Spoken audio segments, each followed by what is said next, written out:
થોડો કેમેરો નીચેની સાઈડ કરજો Rajeshbhai. Okay, good good good.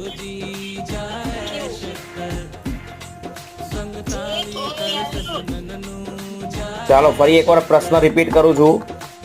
અજયે હરેશને કહ્યું, તમારી બહેનનો એકમાત્ર પુત્ર મારી પત્નીનો ભાઈ છે, તો તે હરેશનો અજયની પત્ની સાથે શું સંબંધ હશે? ચલો લખો. લખો છો ને? આજે સોમવાર છે